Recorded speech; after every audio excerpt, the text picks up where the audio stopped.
Ladies and gentlemen, gentlemanly ladies and lady gentlemen. Did I say that twice? Woo! On this week's On the Rocks, it's a hot mashup, or in Spanish, a caliente mashupito.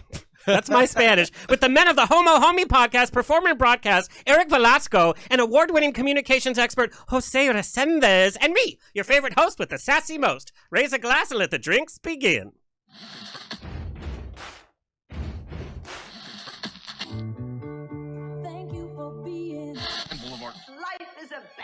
And most poor suckers are starving to death. I'd like to propose a toast. This is On the Rocks with Alexander, where I drink with your favorite celebrities as we talk about fashion, entertainment, pop culture, reality TV, and, well, that's about it. So pop a cork, lean back, and raise a glass to On the Rocks. Fasten your seatbelts.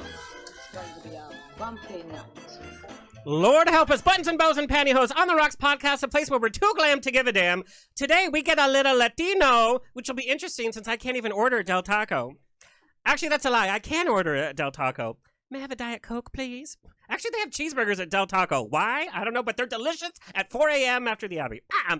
Check out my sassy weekly movie news at outat.tv or ontherocksradioshow.com. This week, I talk about Paramount's plans to redo The Wizard of Oz. Now, before you get your ruby slippers in a tizzy, it's not a remake of the Judy Garland movie.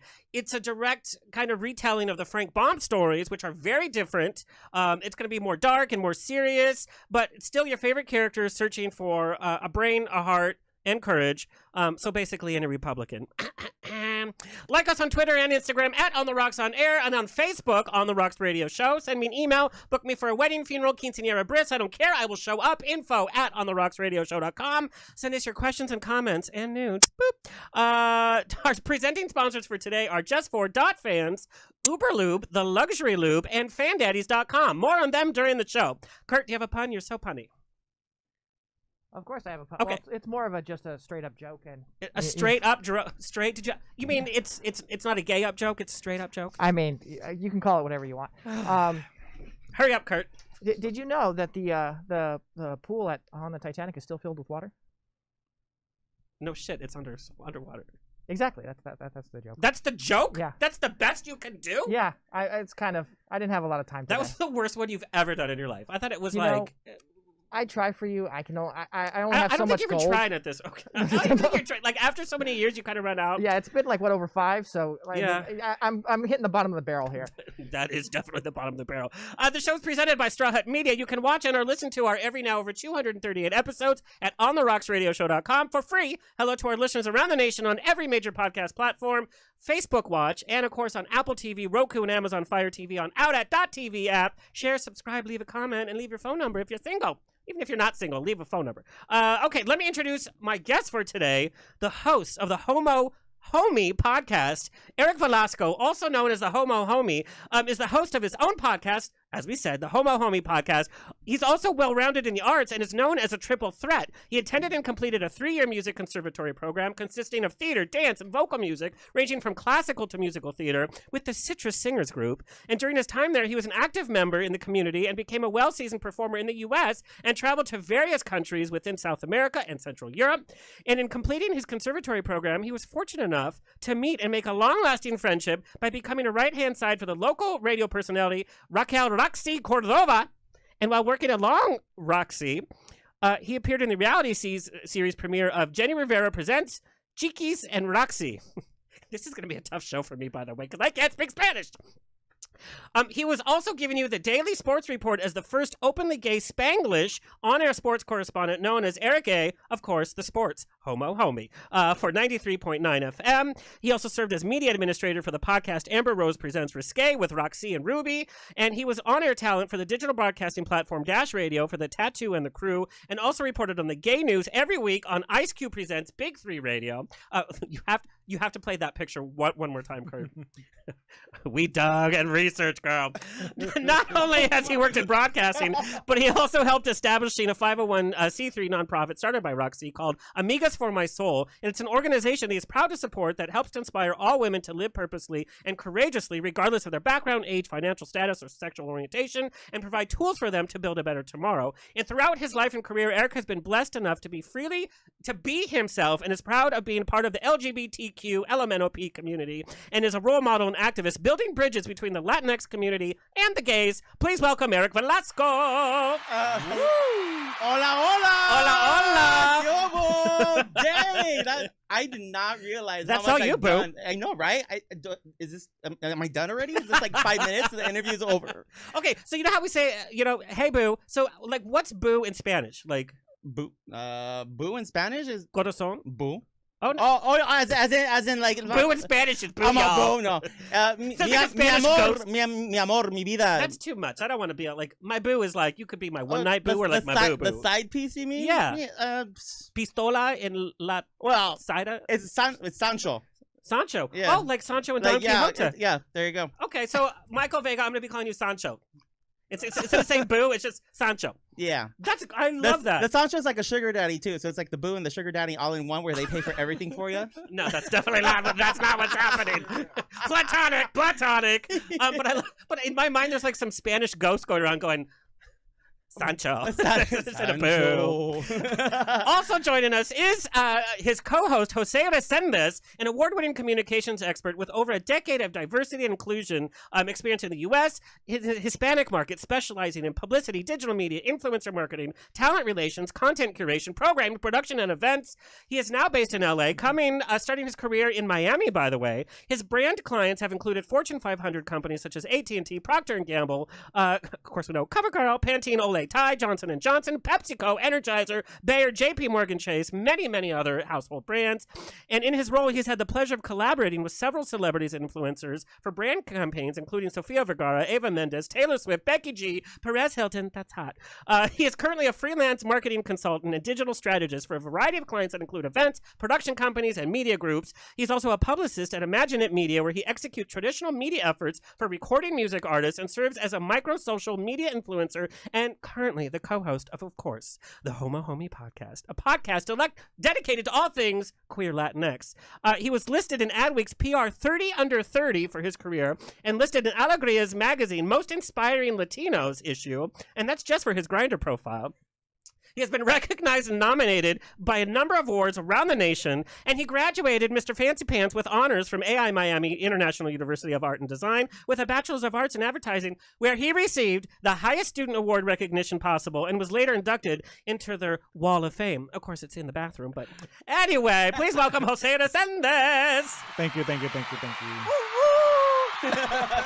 It's funny because I know you guys from the podcast, and from your social media, which you guys kill it on social media.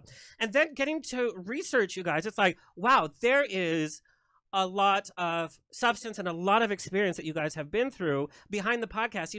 I've had this conversation with so many other podcasters where, the general public is like, I should start a podcast. All you have to do is like talk in a phone, right? Yeah. And we realize it comes with years of experience to have a successful podcast. Right. It's an everyday job. You go to sleep thinking about it. You wake up thinking about it, like, oh, this idea. Some things work and some things don't. But I want to know, how did you guys meet? We actually met on the Risque podcast with Roxy and Ruby. Oh, okay. At the Amber Rose podcast. And it was just amazing. We interviewed him. He was actually our last interview, right? Interesting. Yes. So we learned all about him, and that's how we met. We kind of had like a little click, and from there on. It was funny because they brought me on to talk about something Hispanic related for the market, and because Roxy was involved. And they kept saying, hey, Erica, take pictures. Hey, Erica, turn up the volume. Hey, Erica, turn up the AC. And I was like, who's Erica in the room? And they were talking about him. Yeah. Well, they were like, what? My middle name starts with it's Abraham. It starts with an A. So every time, Abraham starts with an A? Well, yes. A.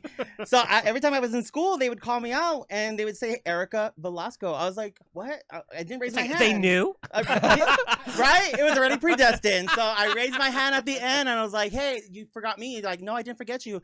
Well, what's your name? Erick Velasco? No, I called you. You called Erica Velasco. So I was like, okay. At that time, I was kind of like figuring myself out still. But and you're like, that was a sign from God. They figured it out for you. We're okay with it. Like, so we all know. They were like, you don't know Erick? He's the Homo Homie. And I had just moved to Los Angeles from Miami. And they were like, he is your gay guide. This is before I met you, Alex. Yep. This is your gay guide for Los Angeles. And I was like, okay. So he became my little bestie. And then we ended up being on a podcast together. Well, because I was a little sucia. I was always at the bars club hopping. So yeah. Well, I've listened to quite a number of your podcasts, and you guys really share a lot from your life, such as what apps certain trips, certain things that you do with certain means. But you know, I've had fixed co-hosts before, with friends and with not friends, and then they ended up not being my friends. It's kind of hard to work with your friends when working on a project. I want to know how you guys work, because you come from such dynamic backgrounds. Both of your personalities are so dynamic, but Homo Homie Podcast is based on your character that you kind of established and worked really hard for. So how do you work that dynamic on being creative, not stepping on each other's toes, and kind of... Well, that's why we're both pelones, because we like snatch each other's wigs off all the time. What's pelon? Pelon means ball. Look at baby. Oh, okay. You want to touch it? Yeah. Oh, it is smooth. It is smooth. I shaved it just for you, babe. So estás bien. Don't worry. No te preocupas. But yeah, I mean, we communicate with each other. We're always talking to each other. We listen and we learn. And it's not just like, oh, this is being hard-headed and this is my idea. This is how it's going to be. Like, we take and give and take and give. And that's how we create together. And that's how everything works and just, you know, falls into place. And it's almost like yin and yang, because I let him think outside the box and go crazy, and then I bring him down to earth. See, everybody kind of needs that that kind of I'm like, what out. you're trying to say is this. You know, who you're looking for is this. What we're trying to do is this. And he's like, oh. He's my Romy. I'm his Michelle. I love that. So I'm second generation American, and I want to talk to you guys about your experience as first generation Americans. Erick, you're from California. Yes. And Jose from Texas. I want to know how your culture was cultivated in terms of being a kid in the U.S. and respecting and being a part of your culture, but also you're a kid in the U.S. You want to, you know, fit in and do the U.S. kid stuff. How did you deal with that dichotomy? And how did your parents kind of instill that in you? Were they afraid that you were going to be too American, or? I think it's just the fact that they came over here for a better life, and just out of the things that were going on in Mexico during that time, that, you know, like, they didn't really think anything of it. They just said, hey, go to school, get your education, do what you got to do to be successful, and, you know, support your family. That, you know, being that I was still trying to figure myself out, trying to be gay, but other than that, like, trying to be gay, girl, you nailed being gay your first or being try. gay. I'm sorry, because there's a lot more of a history behind that. But yeah, I mean, I never really looked at it until I got a lot older about like fitting in and adapting to American culture, and just like I just went to school, I learned the language, I learned how to speak English, and that was it, and I'm good to go. Well, and so that's the California, and I know kind of like Southern California, it's kind of a different climate than maybe what was going on in Texas.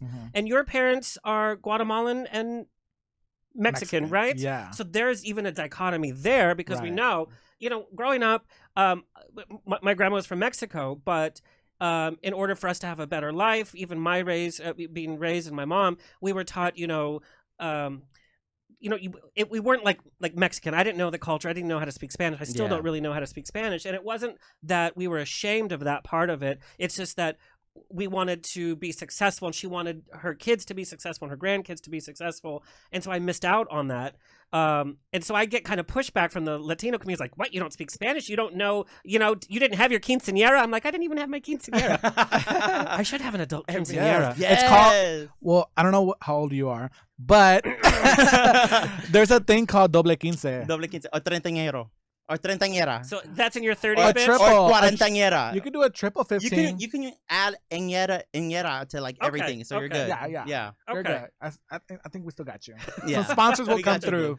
But you know what? It's different in Texas, because like Erick's a little bit older than me, but all I did was watch Selena, the movie, and that's it's snapped. I figured it out. It's like they say in the movie, like, we have to be just as American people, and just as Mexican as Mexican people. Oh, I like that. Yeah, and so my upbringing was a little bit different from Erick's and other people here in California, probably because I did everything in English for school, and as soon as I got home from school, everything was in Spanish. So it was like almost like an equal balance, and that's why I know both languages perfectly well.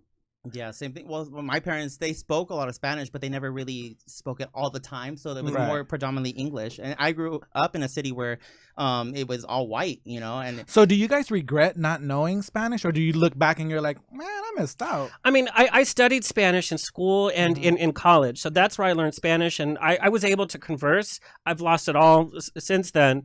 But my accent is so bad that even when I would try to speak it with like family members, it was just an embarrassment. And they would look at you like, "Oh no, just shut up, boo. You're Yeah. good." But in Southern California, and I want to know what your experience, I was the only brown kid in a private school in Southern California. I was probably one of the least amount of money to a family. I was there for scholarship. My mom worked 3 jobs to put me through school to get a good education. Right. But I was looked down upon. I couldn't get the latest shoes. I couldn't get any of that stuff.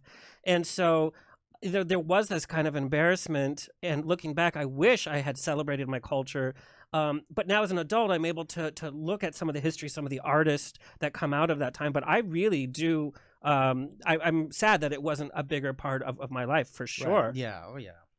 Right, especially in the economy today and society as we progress as a nation, it is not frowned upon to be Latino, especially if you got your shit together, right? Because we know that in jobs and your education, your career, knowing Spanish is a benefit. It's a perk for your business, you know? I mean, knowing 2 languages, Americans are probably the least educated in that a lot of Americans only speak 1 language. Exactly. You know, CNN will go to some third world nation interviewing a kid who's speaking English, and that's like their 3rd or 4th language. And this is an impoverished nation. We're the only ones that just don't encourage that because we're so egotistical. Literally, it was in Germany, and the woman was on our tour group was yelling at the cashier for not knowing English. We're in Germany. I mean, how egotistical. Yeah, but as a little baby, our brains are like sponges. We can learn like up to 3 languages like very easily. Well, we could soak it up. I mean, I met somebody on a plane when I was doing my travels for the music group that you mentioned, the Citrus Singers, and we went to Poland, Hungary, Czech, and Germany, and they literally spoke every single language, and they had to learn 7 languages. Yeah, that's the, I guess, the minimum requirement or something like that. My God, can you So I was imagine like- if we made our students have to learn even 3 languages? The parents would revolt. I think we'd be flourishing a lot more better in America than what we're doing from this past administration that we had. Well, and I want to talk to you, Jose, because you really work with brands in terms of publicity and kind of diversity in the market.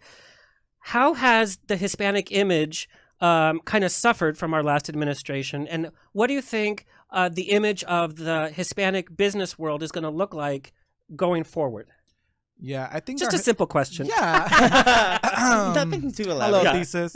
No, I think that the Hispanic image did suffer in the last administration very easily with seconds of airtime. You know, when you have somebody who's so powerful behind a podium speaking and the whole nation is listening, you have to be very careful with your words because it will take us back a couple of years. Yeah. So saying things like bad hombre, you know, which he was trying to say like we were bad guys, like the Latino guys, and then saying like words like rapists or, you know, killers or criminals and all these things, it's not true.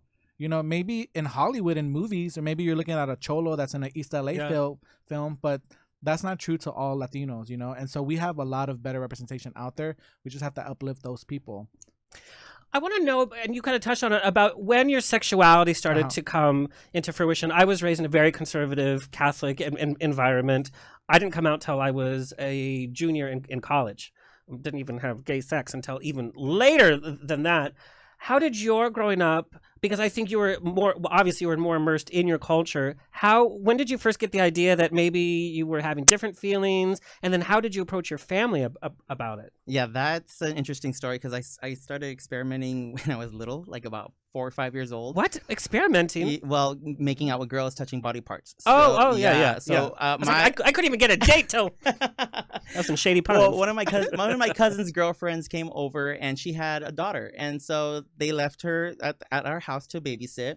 And my older sister was watching us at the time. So, anyways, we go behind the one of the bars that we had at our house because my dad was a drinker, and she was like unzipping my onesie, sucking on my nipple, trying to kiss me. How old was she? Was that Amber Rose?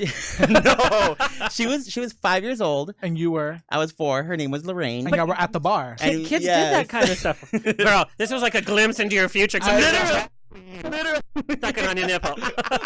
Onesies. So that happened, and then another experience came when I messed around with the boy at school, and I started making out with him, and I had feelings, and I was like, oh my god, and my dick started getting hard. So I was like, all right, I'm feeling something here for something different. So I knew that I didn't like girls. I had feelings for boys, and by the time I was 17, 18 years old is when I came out to my family and I told my mom and my dad. And my dad, well, I have a long story with that, but my dad came out in his chonies, typical Mexican father. Yeah, and he's like, ¿Qué está pasando? What's going on? Why are you guys yelling? This is like at 3 a.m, right? You came out at 3 a.m? Because I came back from seeing somebody. That's when I had gotten a car. I had first gotten a car, and my parents bought it for me for graduating, and I was being a facilote, like being like everywhere, trying to like hook up with basically hooking up with these guys. And so I came home at 3 a.m, and that's when I came out. My mom's all like, well, why are you coming home so late all the time? Are you doing drugs? Did you get somebody pregnant? Are you drinking and driving? Are you doing this, everything except for saying, that are you gay? And I go, Mom, I'm gay. What? No. She started crying. She started bawling. And I was really surprised because my mom was my rock, and she's always going to be my rock. She's my life. I took care of her. She was sick. And so, and that's when my dad came out. What's happening? Oh, we'll talk about it in the morning. I still love you. Okay, good night, mijo. So, because my dad is a womanizer. So he's had 4 relationships, and out of each of those relationships, he has a plethora of kids. So I have like 8 brothers and sisters, and they're all mostly boys. My dad was like a sprinkler. It's like boop, boop, boop, boop, boop, boop, boop. But it's funny because we as Latin men, we are sexual beings. Yeah. And so like we could have sex with a girl if we had to. Like it's like to me, it's like no big deal. But it's who we emotionally connect. Oh, well, not for me. But just close your eyes. But like for your dad to understand that, and it's like. I mean, and the thing about your mom, like my mom raised me in it was a single family. My mom, like I said, worked hard. I never wanted for anything. And she had this unconditional love, but I was still so afraid to tell her because there was that much to lose. Yeah. So when my mom was fine with it, like totally fine with it, that was a shock. And so for you to have that other kind of experience where you were shocked that it was harder for her. Yeah, especially when I rely on my mom so much. Yeah. She, like I said, she was my rock, and it hurt me. But at the same time, you know what? I put myself in her shoes. She only had the tools that she had, using to be a parent. And so that's so grown up of you to think that way. Okay. So, I had to help her, educate her on being gay and the lifestyle that I was living, and letting her know that, you know what? I am okay. I am fine. It's going to get better, and, our relationship will be a lot stronger. And it was towards the end when she had passed, like, her and I had such peace and peace of mind that I'm able to live life now knowing that like she was secure with who I am today. Mm-hmm. And you had that moment of sharing and of obstacle. We know when we get over something, we come out of it stronger. And it sounds like your relationship was stronger because of that. And you kind of know a thing about parenting. I was surprised to find out you took guardianship of your niece when she was 5 years old. Oh, yeah. I tell you, I can't even do my own laundry. Like, my mom still does my laundry. To decide to be a guardian to a little girl when you're like a gay, single guy, like, woo. How do you make that decision? Well, I thought it was easy because I was taking care of my parents already. So, like, all right, cool. I got a little bit of freedom when I went to college for like 3 or 4 years. I did my own thing. And you got to travel the world. Yeah. And then I came back when they got even sicker. So I was like, okay, I have to take care of mom and dad. And then my little brother's also helping me as well. And then the next thing you know, my older brother goes to jail. And then the next thing you know, like the kids are being dispersed. 6 kids, granted, are being dispersed with different homes, and my mom and dad took her in, and then after they passed, that's when I had legal guardianship over her, and I decided just to do it because I had no other choice. So I'm like, wow. I'm gonna be raising this little human. What the hell? I don't have parenting skills. All I know is what my mom and dad taught me. So, and all my days of partying and going out had like completely came to a halt. That's insane. I don't know if I could make that decision. But you know what? It was so worth it. It is so worth it because I see, I get a glimpse of how I would have been as a parent to my own child, and well, you are a father now. Yeah, I mean, I am. Yeah, but like in that perspective of thinking, like if I had a kid, I know that I would be able to do it because there's no rule book, there's no parenting books. Yeah. Even though that they write them out there, you still can't learn from that. Well, and parents nowadays have a very different way of thinking. Like, from our parents, they would literally give you the shirt off their back if it meant better for you. Parents nowadays, it's them first, and it's how they feel, and all of this stuff. And the kids are like, so that's why I think kids are so self-centered because they need that attention on themselves because they're not getting it at home. Yeah. Eric, I thought you were just being a mama bear because you wanted to do a quinceañera party for her. Well, we do want to do a How old is she? Can I come? She's 14. She's going to be 15. But the problem is that the pandemic has just ruined that for her. So we really haven't had any preparation. But we're going to throw a little party and you can come. Yeah, okay. Ay. Yeah. Now, Jose, what was it like being a gay kid in Texas? I mean, you have like the sexy vaqueros, but You're just walking around trying to figure out if everything's bigger and better in Texas. You know? is it true? I believe so. Yes. You believe so? Because I always die to go back to Texas when I can, if you know what I mean. But no, I think it was like 4th or 5th grade elementary school when the girls were going around, probably Valentine's Day or something, like who they have a crush on, and they were naming all these cute guys. Oh, at the time, just guys, right? And then it came to like my turn. They were asking the guys who did they have a crush on, and I had no crush on any girls. I realized that I had a crush on, I can't believe I'm going to say it. His name is Jim Bell. I had a crush on Jim Bell, and I was like, that's different. And so I went home to like look it up or something, like why did I have a crush on a guy? That's probably where my porn addiction started. And then like throughout the years, just experimenting, because I had girlfriends in middle school and high school. And I came out to the publicly last year on a morning show on Telemundo. Wait, you didn't come out till last year? Yeah. Yeah. And now you're on like the gayest podcast ever? Exactly. Wow, you just don't even slow down. You're like, okay, we're just going to do it. That must have been a big decision. Yeah. Did you know you were going to come out, or was it kind of like the conversation was happening? I got invited to be on Un Nuevo Dia, which is like a Good Morning America. Yeah. It's just as big, probably bigger because of the numbers. And I knew that on the panel was going to be someone from GLAAD because it was for Spirit Day. It was in October. Yeah. And I was talking to the producer the night before, going over like our talking points, and I said, you know what, I'm gonna come out like for the first time ever publicly, like on national TV in Spanish. And so, oh my God. So she's like, are you sure? And I was like, yeah. She's like, you run a gay podcast. Are you not out? I was like, I'm out to my followers and on social media, but like my family's not, my older family, they're not on social media. Wow. And I don't post about this podcast on like Facebook where like my tios and tias are at. You know, I keep this on my like Snapchat and on my Instagram. Oh, girl, the podcast is a huge success. I mean, come on. Right, but my mom is not listening to the Homo Homie podcast, right? That's all the person I care about. Yeah, but her nosy friend is, I bet you.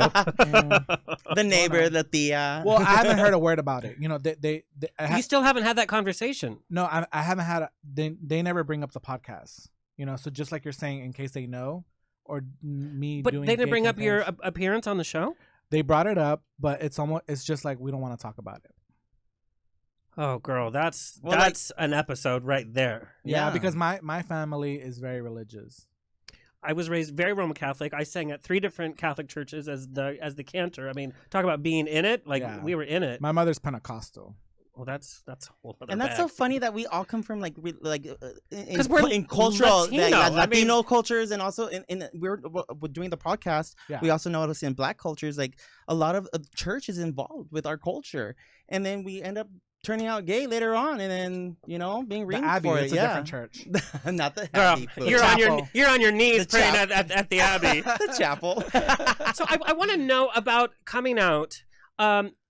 Your image, who you are, is very Latino, such as like the Dodgers and your social media. It's very you. It's your brand. It's your job. But it's also your personality.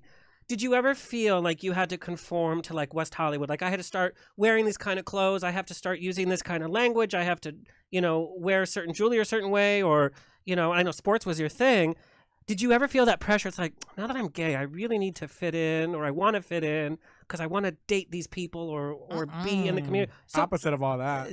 tell me about that. For me, it was different. I got that experience. So as soon as I came out and I graduated high school and I was going into college, I was living that like, I'm going to try to be this white boy. I'm going to wear these really tight shirts, these really tight jeans, and then go out there and be like a twinkie because I was really skinny. Yeah. And so weren't we all? Right, I was really skinny back in the. Cheers to that. Cheers. I miss those days. I was never skinny. Quarantine aloha, right?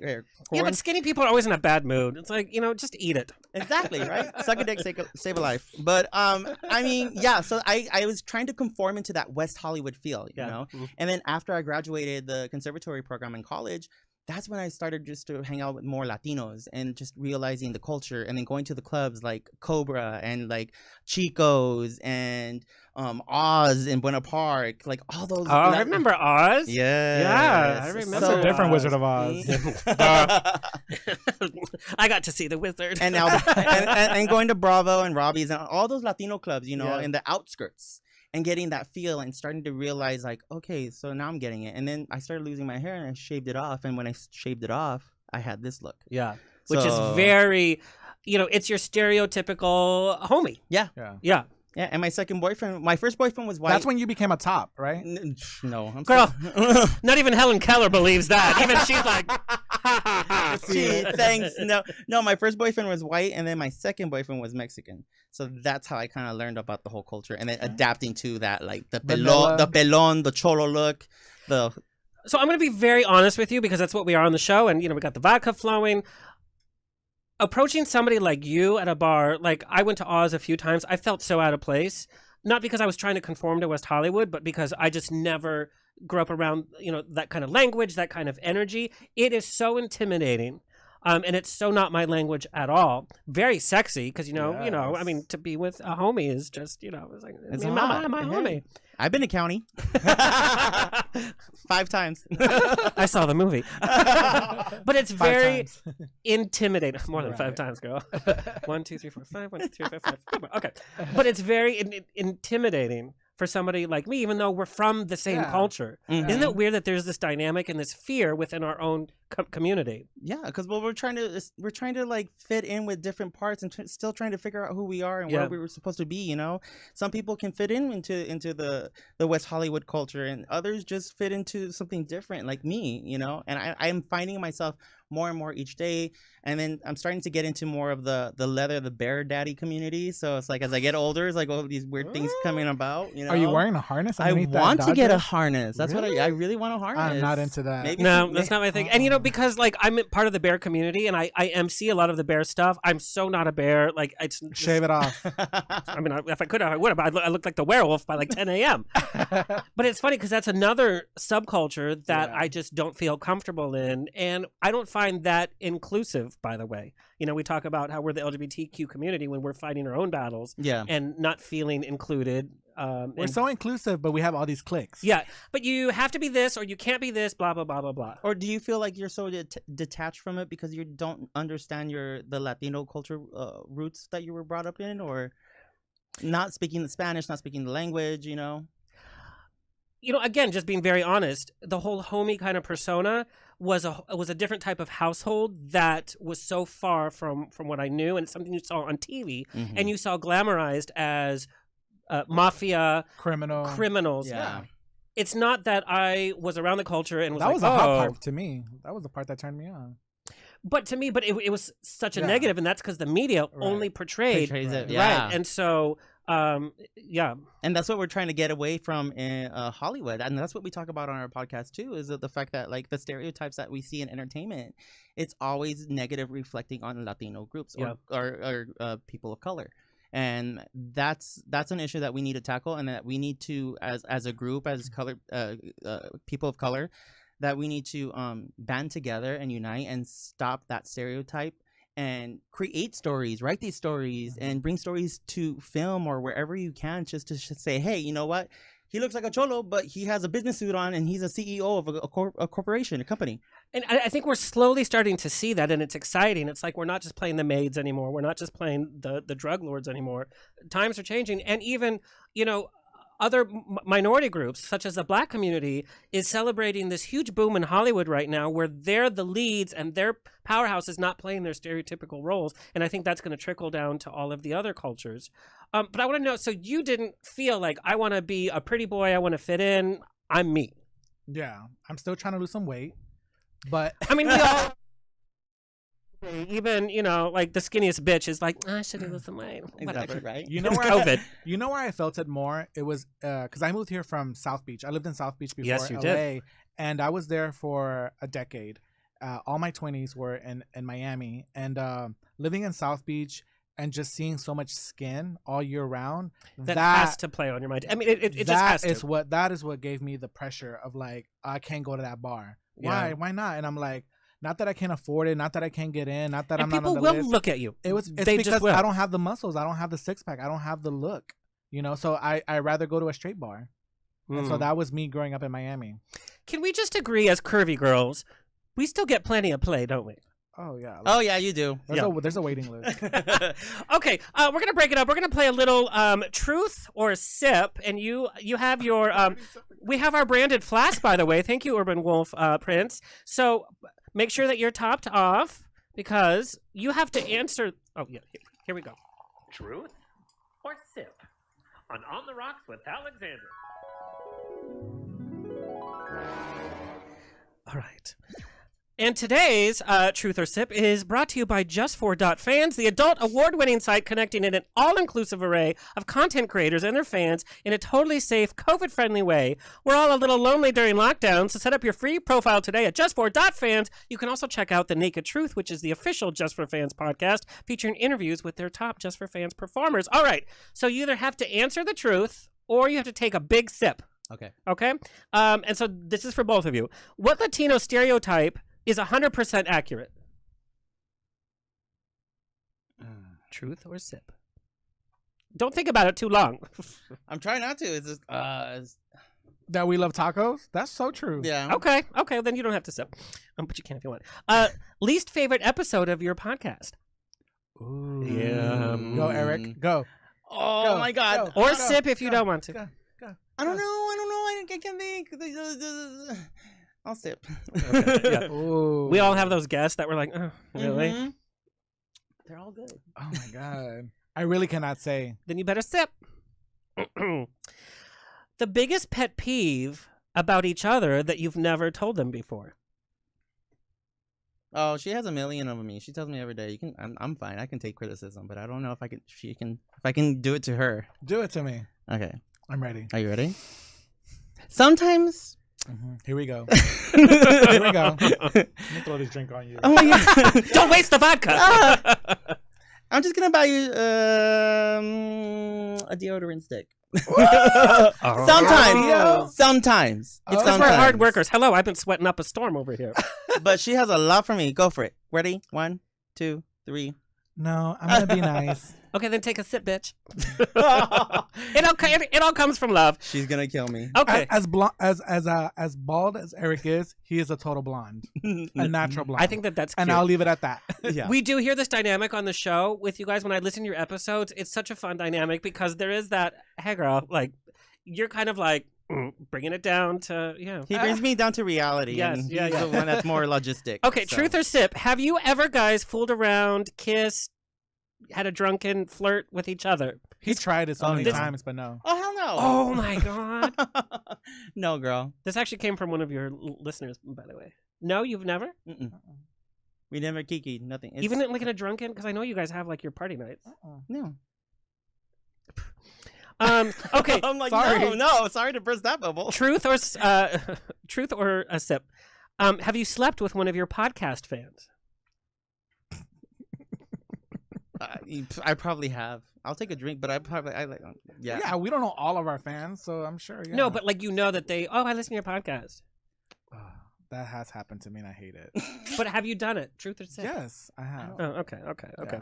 And it's Dun. after the deed. They're Yeah. like, by the way, I listen to your podcast, and I'm like, Great. And I'm Oh, like they always wiping my like on face. Grinder, like, oh, do you have the podcast? Oh, I just feel weird. So I can't. did when I went to the bathhouse. Pre-COVID. Pre-COVID. I don't want your emails. Okay, last one. What do you lie about on your dating apps? Oh, I'm an open book. I don't really. No, but we've all lied about it. So what do you lie about on your dating app? It could be age, weight. Probably my weight. My weight's my only issue. That's about it. But I fluctuate in it, so it's like, eh. I mean, we should just assume that everybody's at least 10 pounds or 2 inches off, Yes. right? 2 inches off. That's so sad. But it's not sad because it's the Well, truth. what about you? Do you lie about your weight? I don't have apps. Oh, there she goes. All of a sudden. Okay, Eric, I want to know from your travels, and you've traveled all around the U.S. performing and Europe. Do you have like a funny, saucy story? I mean, being on the road, being a youngin in college. There's so many. Okay, so my greatest one was in Hawaii. We had the summer. That was my second year of community college doing the conservative program, and we were doing a show. And after the show, these guys came up to us, Kevin. Oops, should I say? I already said it. Kevin and Garrick, and they came up to us, and they're like, "Oh my God, we think you're so cute. You're so handsome. Come with us, have dinner. We're gonna take you out." Okay, cool. Took me out. Took me back to their place. Big ass house, beautiful on Hawaii, and they were like in the middle. Should I even say that? Okay, they're in the middle between of a big car company and a big gaming company. That's how like wealthy they were. So. What's the address? So they took me and we had a 3-way, and then the next day after that we had a big old orgy. So that was my experience. That was like my first experience being in an orgy and doing all that stuff. Oh God, it's too much work. And these were 2 white guys. They were so hot though. They were really hung too. They're about like 10. Oh. 9, 10 inch. One was 9 and the other one was about 11. So they were. You said they're white? I hope they don't see this. Oh That's like a unicorn. That's not a white man who's. I anyway. miss them though. I miss them. Hey guys. Hey, call me. But I was very surprised. You know, we were talking about like image, and so I was very surprised to find out about your extensive training in the arts. Yeah. Classical music to musical theater. What did you love the most about studying theater and music, and what was your least favorite class? Tap. I hated tap. We had to do a lot of tap. My knees hurt all the time. Your knees, girl. Your knees are like the Jane Fonda. Your knees. No, I mean, you should get your knees done. Tap dance was my least favorite, and we broke it because the conservatory had us break down our talents by like the strongest to the. Girl, your the talent strongest. They don't teach in school. So my talent was dance, and then the second one was vocal, and then my last one was acting. So that's how we categorized Interesting. it. Yeah, and so my strength was dance. I don't hardly dance anymore because we're not doing the clubs anymore as much as possible. But for singing, I did love classical music because my voice did fit that genre. Really? It fit classical music. So like altar boy, all like, oh, you know. Yeah. I was a first tenor, and then You're a first tenor? I'm a first tenor. But now how's that for your homie? Can you imagine like this choir and then this homie like, oh. Eric, give us a little sample. Oh my God. Yeah, we need Yes. a little classical music. Can we get a little Ave Maria or Gial Sole? Or can you sing like Up by Cardi B? No, I can't. Girl, you want me twerking up in this mix? Angelus Domini nuntiat fit Mariae, et cocet pite Spiritus Sancto. Ave Maria, gratia plena, Dominus tecum, et benedicta tu. I'm flipping my chair. I'm turning my chair. There you go. Alex, your sins are just melting away. I mean, that is like church music. That's like you walk into the cathedral and that's what you hear in the back. And I love it because it's such a dichotomy from what I'm looking at as to what I'm hearing. And so I love that that's what you guys are bringing to the world. Yeah, originally I wanted to study opera and I was going to go to Sacramento University for that. But my mom and dad got sick, like I said. And they have a great university in Sacramento, by the way. I had to go stay local. So the best thing I found was Citrus Singers. And you know what? You got to travel the world. I got to travel the and world. Meet Roxy. Jose, I want to talk about starting as an intern at Sony. And then you have this extensive resume that we see before us. What are your tips for somebody that may be an intern? How do you get to that point where you move from intern to brand ambassador for helping people with their business and their brand? Just a tip. So let me unwrap that first, shall we? I think it's networking. As old as that may sound and cliche, it's all about networking. Because when you're an intern, they go through many interns. Intern number 1, intern number 2, intern number 3. You're just a number, especially when it's like by semester or by class or whatever. And so you really want to stand out and you really want to sell your personality. Because everybody has the same skills, like, oh, you can like fax this or copy this or file that or reach out to so-and-so. But do you have a personality? Can you hang in there? Can you make decisions about I don't know, pop culture, social media marketing, whatever it is that you're doing, and actually bring personality to the table. I think a lot of people lack that, actually. I think that's such a great statement. It's the personality along with the ability. Yes. You know, we have all these influencers on Instagram, and it's like, okay, you have the looks and you have the quote unquote personality, but you don't know anything about business. And if I meet you face to face, you can't even hold a conversation. Right. Yeah. So yeah, networking, personality, just being able to stand by an opinion and defend it. And you kind of had to do that, Eric, as well as like the only gay guy on a radio station that was pretty machismo and very straight. Did you ever feel like, okay, I'm the token gay guy, or did you think this is my moment to like share the voice for those gay guys that were secretly gay that were listening to this macho station? It was actually both, so it went hand in hand.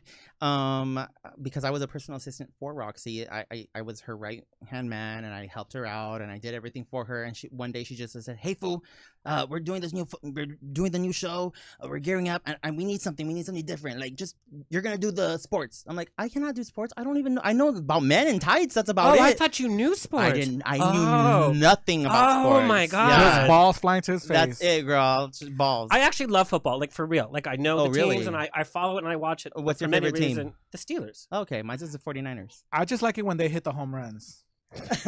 Baseball is the most boring sport ever. I like a tight end and a wide receiver, right? No, but I really had to learn. Google was my best friend, and I had to learn all the fucking sports. But like, it was even worse because I had to do it in Spanish and English, so Spanglish.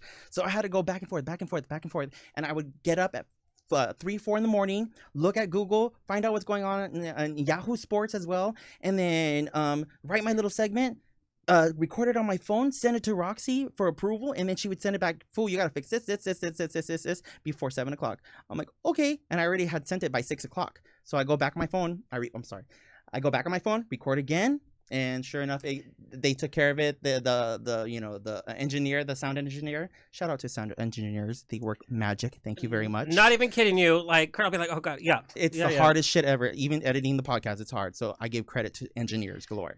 But I have to give you credit for having the balls to do that and be like, okay, because you know, being the gay guy on the straight network, you know that listeners and fans are going to be like, what is this bitch going to have to say? And then sports, that's not even, you know, they're going to nitpick. So for you to have done it successfully, even just to have done it, you know, hats off to you, because I think, you know, being a voice like that, some gay kid listening or some gay man not living his life listening.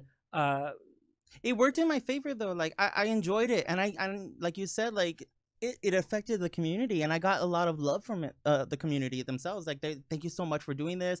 Like, you don't sound typical, but you sound typical, and then you don't look typical, but you know, like, you have the mannerisms. I'm like, all right, cool. I have a balance of everything. Yeah. And the fact that I also have a lot of allies, a lot of straight friends, a lot of the guys that love me and they treat me like little sister. Like, that also plays into everything that I do, because that's where you get the most support from. And you're a soccer mom, because his niece is a cheerleader. Yeah. I want to come just to meet some of the soccer dads. Oh my God. Right. We went to Vegas, and that was an amazing experience. Yeah, I heard about your Vegas trip on your podcast. Or was that your... Nope, not me. Oh, that was you. That was me. Because I heard that you were like, I did it, but I really wasn't that into it. Was that you? Pops Jen. Okay, we're going to do a segment called Hot Topic. Kurt, take it away.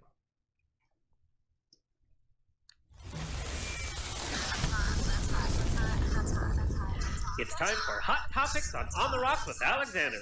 Better pour yourself another. This is hot. That's hot. That's hot. This is really hot. That's hot. That's hot. That's for you, girl. It's Paris. That's hot. Today's Hot Topic is brought to you by Uberlube. Excitement, intimacy, anticipation, contentment. Uberlube lets you feel the things you want to feel. It's not just for the bedroom. It's for your hair, and it's for the gym, by the way. If it's luxury, it's Uberlube. And Jose, for your birthday, they sent you a little good to go travel case, and there's 2 in here so you can share with your host. I'm not sharing with that bitch. Thank you, Uberlube. Happy birthday, sweetie. Okay, we're just gonna give our opinion on this hot topic. And I always play devil's advocate, so I don't want hate email. This is what I do. Having Latino or Latinx focused shows, and this also goes for LGBT, focused shows, channels, networks, only further limits those groups from mainstream media and reinforces stereotypes and typically offers inferior quality programming. You want like a no or yes? Because that's No, a no. Yeah, okay, so like say, no, that's not true because blah, blah, blah, blah, blah. And of course I'm playing devil's advocate. Yeah. Oh, you want to take it? Or No, I'll take you it? take it. You're Both of you media girl. have to. Yeah. Okay. Yeah. I would say no, negative, because even though we are trying to be accepted into mainstream media, we still need our little things on the side because that is where our culture really shines and we can communicate with one another. I can't tell you how many bad gay independent films I've seen. True. Yeah, but they don't have a lot of money for those productions and to put that budget in, and that's all they have at that moment. So that's what works for them. And if they're trying to put that content out, why not? At least they're doing something about it rather than talking behind the scenes, yapping about like, oh, you're not doing this, you're not doing that. Well, get up and do it just like we did. I'm sorry. Period. I got upset on that because that's a touchy subject. Well, it isn't, and I've been involved with like LATV. Have a great mission, but I think we should hold each other more accountable. So it's not like I know your budget limitations, but I should tell you, hey, that's not good programming. You could tweak it with this, or you just need better content. I don't give a crap about what the production value is, but better content. And I think we're so apt to just welcome, oh, here's a gay Hallmark, gay film, or here's a new, Latinx talk show that I'm just so glad it's on the network that I'm going to forgive that it's just not well done. Well, look at an example that happened with Netflix and Selena. Oh, okay. Well, I know we have a picture of you at the Selena Museum before they called security on you. So tell me, because I know this series got a lot of flack, even though what they maintain is that it resembled Selena, who she really was, not the J-Lo version of Selena that we've been fed. It did. I loved it. Yeah, I liked it. I thought you were... I mean, we got from her growing up, living that. Like, come on, that's like stereotypical dad stuff, like the machismo stuff. Like, I grew up with that when my dad, like, hey, go do this, go do that, go mow the lawn. And I was like, okay. And if I did the dishes, like, why are you doing the dishes? Leave it to your sister. Interesting. Yeah, he got a lot of shit, but do we give a lot of shit to Kris Jenner for doing what she does with her daughters? Exactly. And that was our hot topic. I literally have pages and pages of questions for you guys. For our viewers, we have a little treat because the Homo Homie Podcast is actually going to take over On the Rocks in that I'm just going to sit here and they're going to do their show for you right here and now. But before we do that, just real fast, Homo Homie Podcast, what I love about, like you said, is you're building bridges and you're like, this is who we are and let's talk about who we really are and about what's happening in the world. But it's not just for Latinos. Yeah, it's for everybody. I mean, we're inclusive with everybody, especially our trans siblings.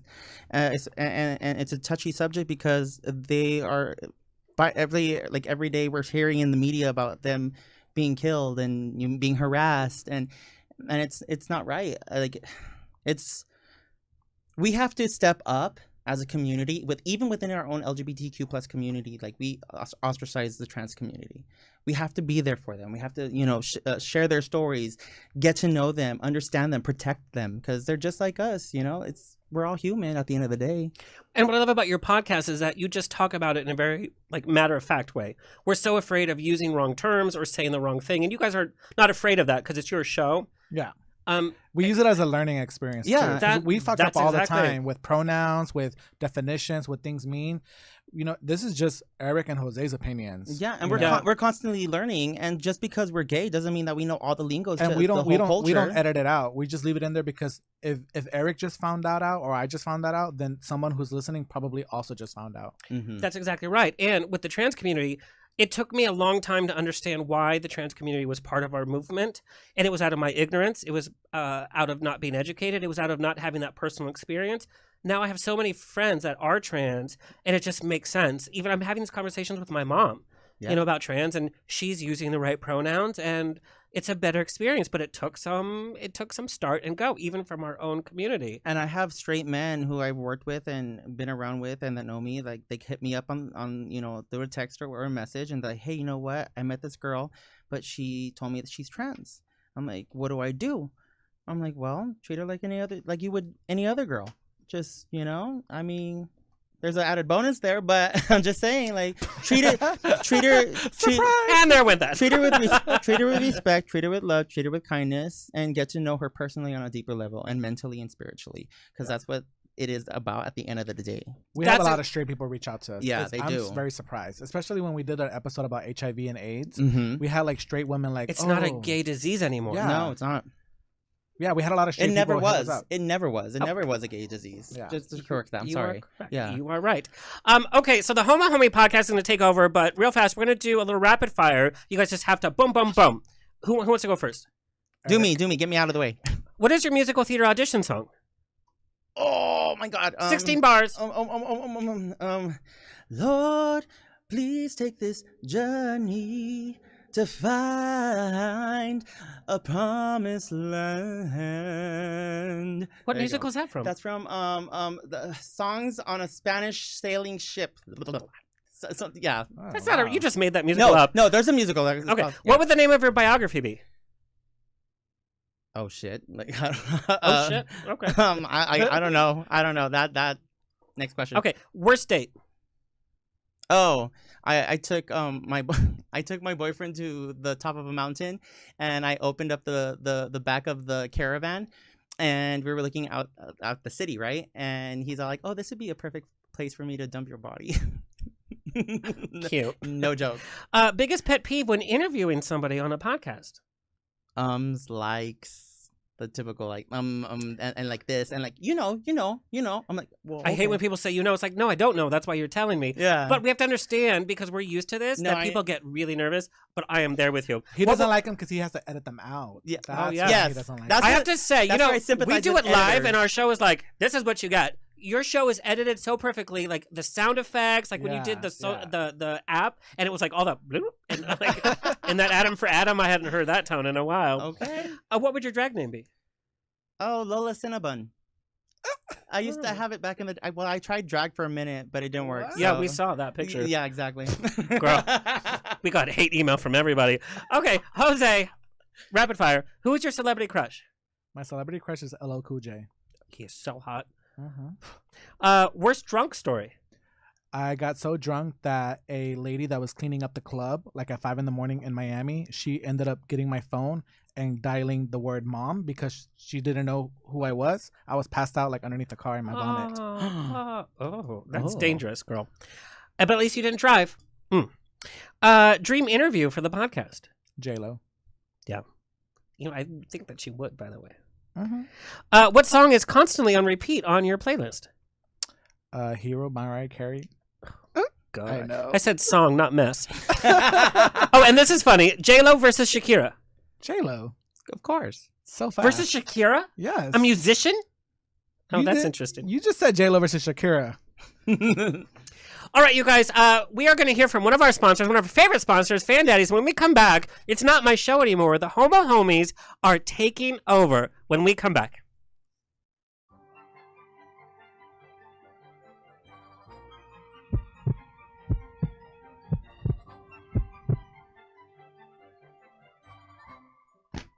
This is Alexander from On the Rocks, where celebrities and cocktails mix. Here to chat about fandaddies.com. High fives and good vibes is your go-to site to get the hottest accessory for 2021. Yes, the fabulous clacking fan with designs that are totally fetch. And you may think that fetch can't happen, but it totally can. They call me Fetch Betch. Now here are the top uses for your Fandaddies fan. To look fabulous. You can spill the tea and tell secrets, but fancy-like. It is also the perfect punctuation for reclaiming your time. I'm speaking. I'm speaking. I'm speaking. I have I'm speaking. And it can also cover that vodka breath. Oh, it's mouthwash, I swear. And last but not least, it makes you look fabulous. So fabulous you have to say it twice. So go to fandaddies.com and get the fan for that best suits your image. Until we can clack our way through festivals, prides, and events, it's a perfect accessory to spruce up your Instagram selfies or send as a gift. So extra. Support small businesses at fandaddies.com.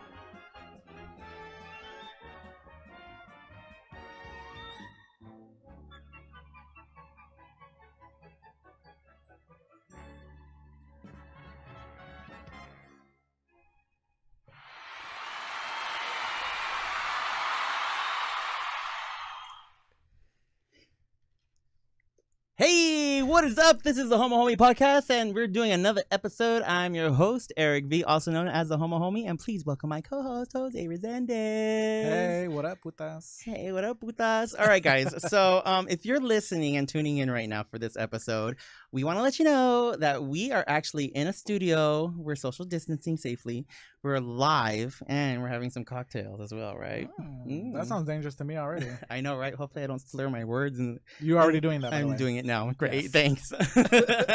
But we actually just finished getting interviewed and by a host, and so now we're gonna flip the script and go ahead and interview him. Yeah, And the tables have turned. The tables have turned, and so we are glad to introduce from On the Rocks Radio.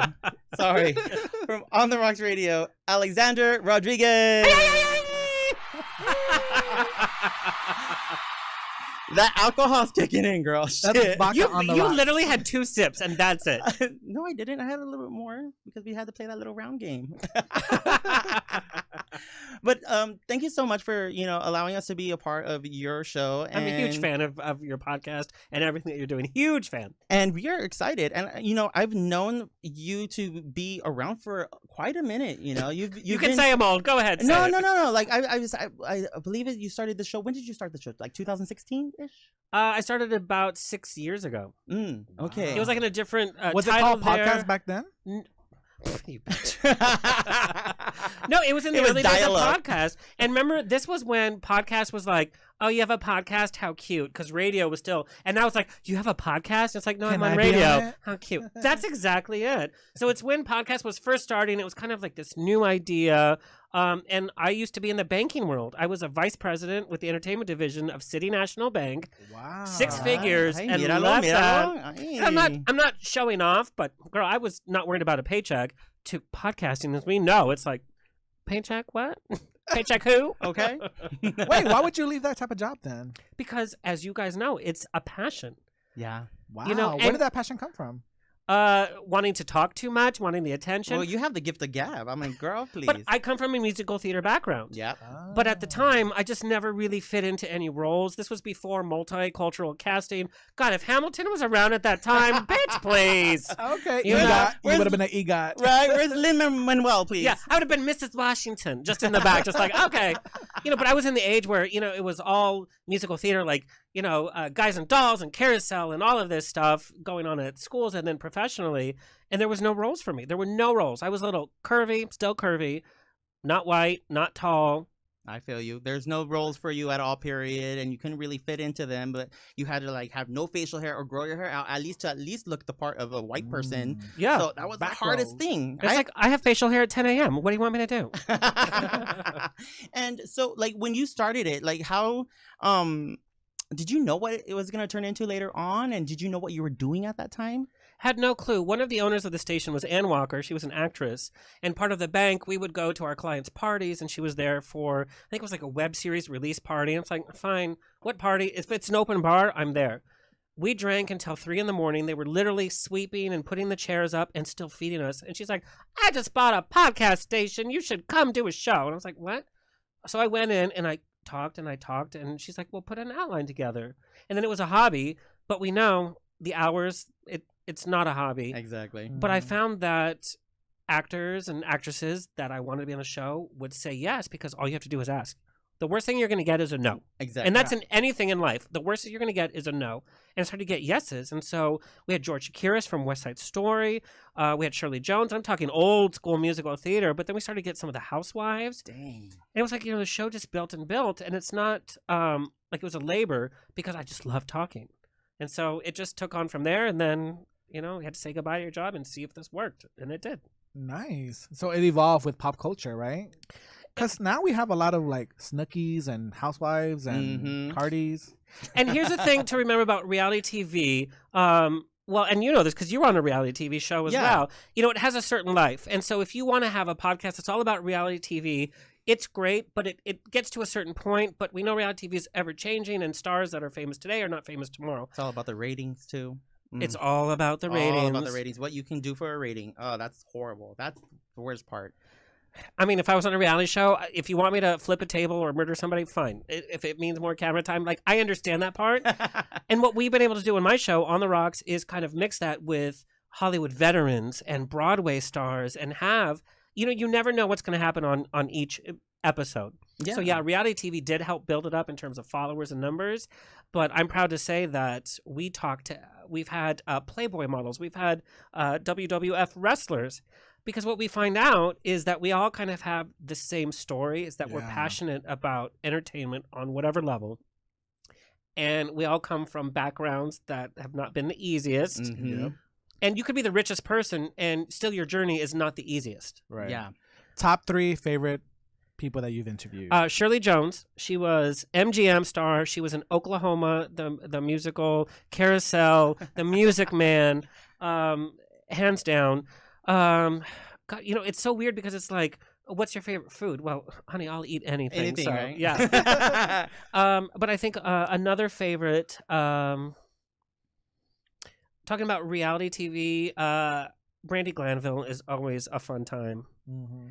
And then I have to say another favorite was Sierra Boggess from Broadway. She was in Phantom of the Opera. She was the original Ariel on Broadway. Wow. We had such an honest conversation about theater, and I know that you know about theater. Yeah, I love theater, but I actually like opera, so I'm a big old opera fan. She can sing opera, but then she can be Ariel. It's like, look at this stuff, and it's like, crazy, right? Yeah. And she's like Andrew Lloyd Webber's favorite, and she's performed everything. She's on the Phantom Anniversary. She's the Christine. Wow. She's so down to earth, and she's like, you want to have a cocktail? Let's have a cocktail. And it was so down to earth. That's my favorite interviews, is down to earth when you're just real.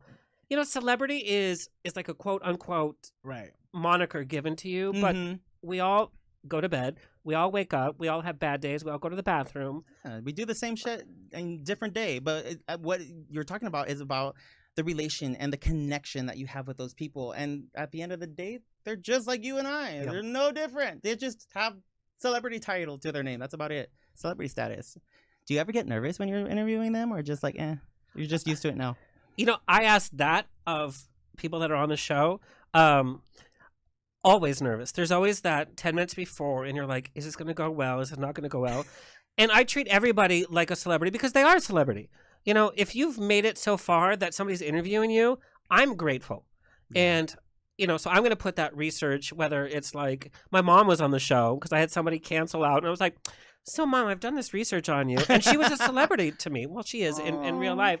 But, you have to treat everybody like a celebrity. But there's those nerves. Well, you guys know. Yeah. It doesn't matter who it is. You just have, no matter how much research you do, there's the nerves. Always. And I'm starstruck. I love celebrity. I love entertainment. I love classic Hollywood. I love reality TV. I love new Hollywood. I love the Avengers. I love, Madonna. Like, if you're on camera, I'm starstruck because I'm so odd that you made it that far, and I appreciate.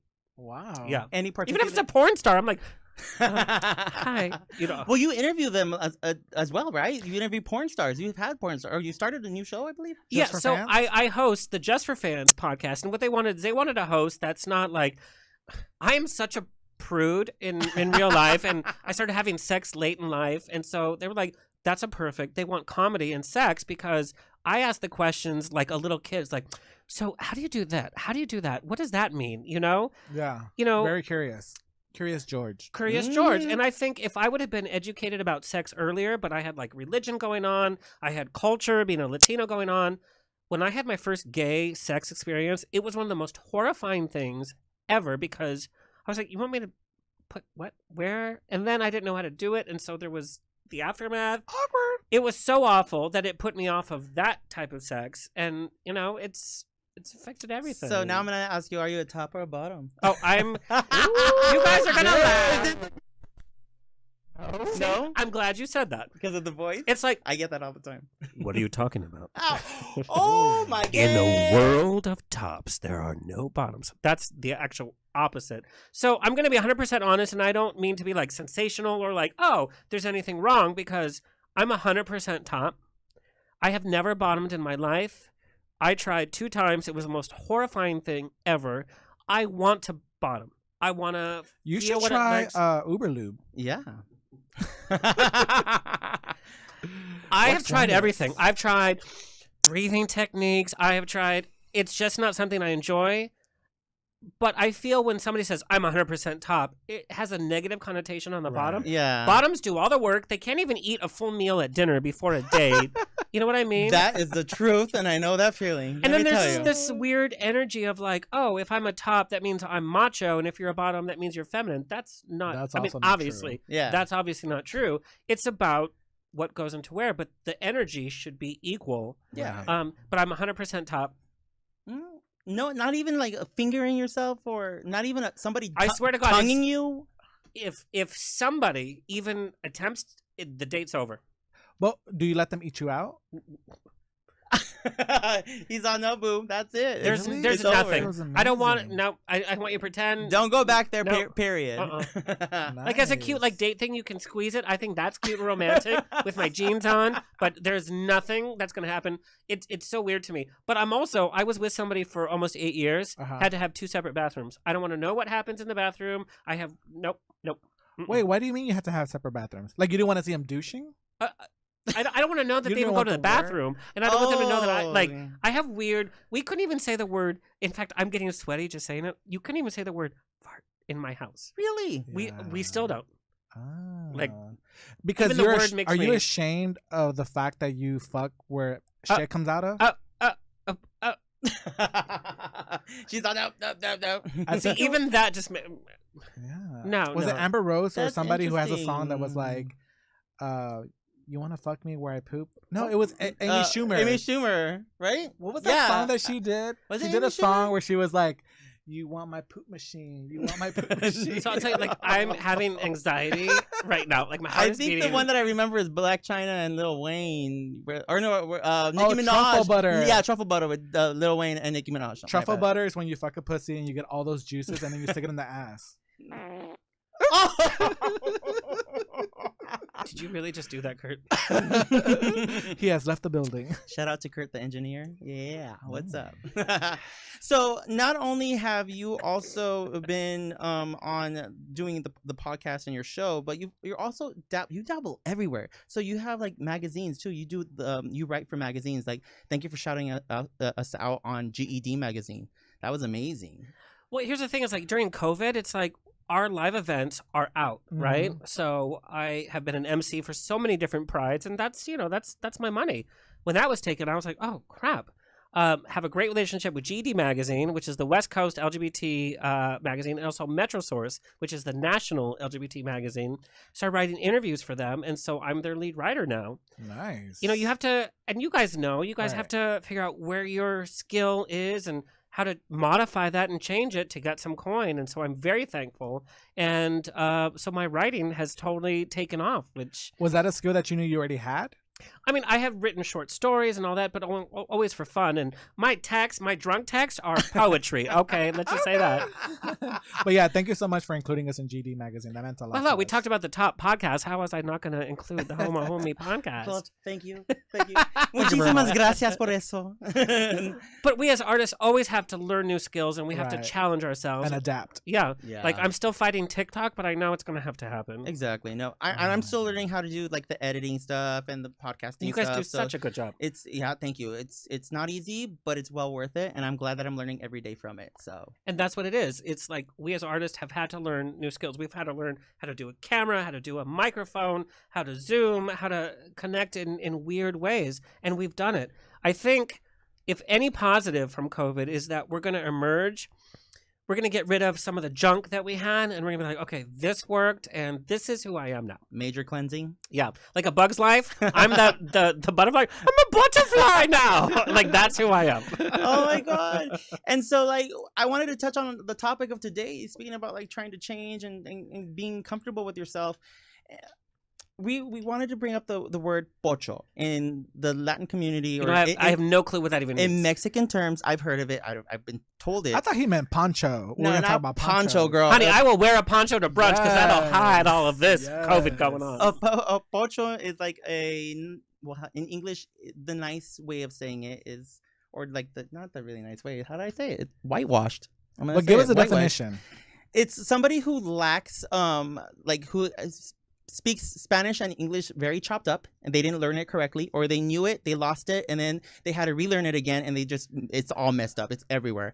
Or they really don't care about learning about their culture. So they're really detached and trying to assimilate into American society. So It is slang for a Mexican American who's neither one nor the other, who speaks no Spanish or speaks it very, very poorly. Yeah. Well, I just said that. So do you think Alex is pocho?